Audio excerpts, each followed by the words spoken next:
It's a far rarer sight now as more and more of those likenesses, which once exceeded 40,000, are removed. Some 200-odd statues have been stashed away in a riverside park south of the capital Taipei.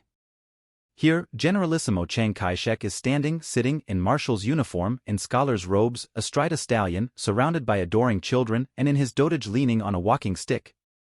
A democratic Taiwan no longer seems to have room for its erstwhile ruler, who moved the Republic of China here after fleeing impending defeat at the hands of Mao Zedong's communist forces.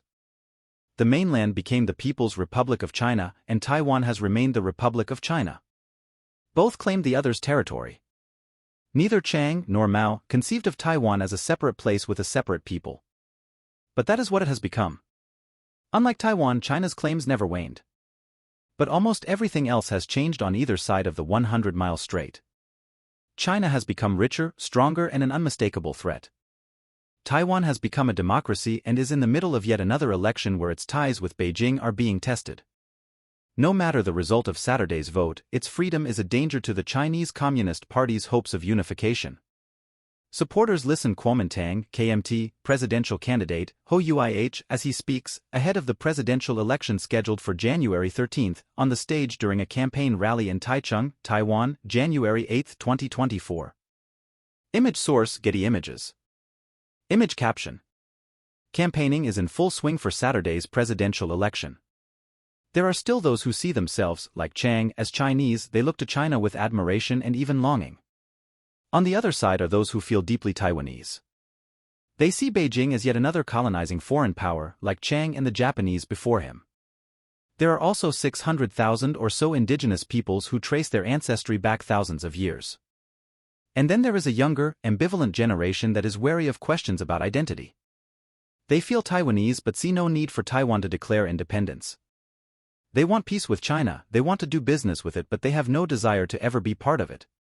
Short presentational gray line. I am Taiwanese.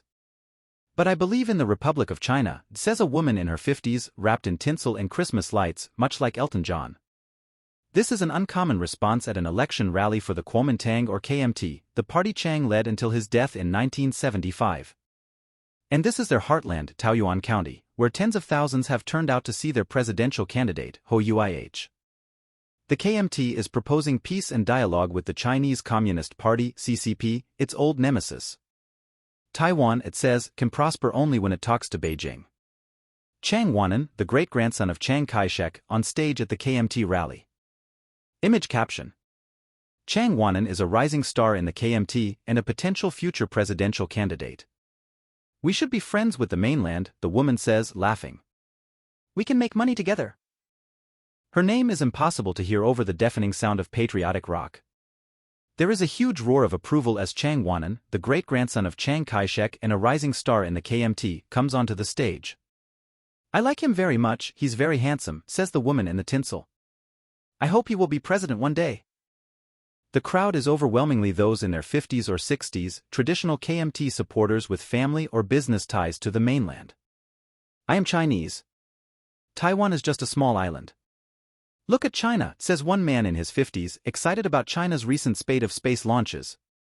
Of course we should reunify, not now maybe, but one day we must reunify.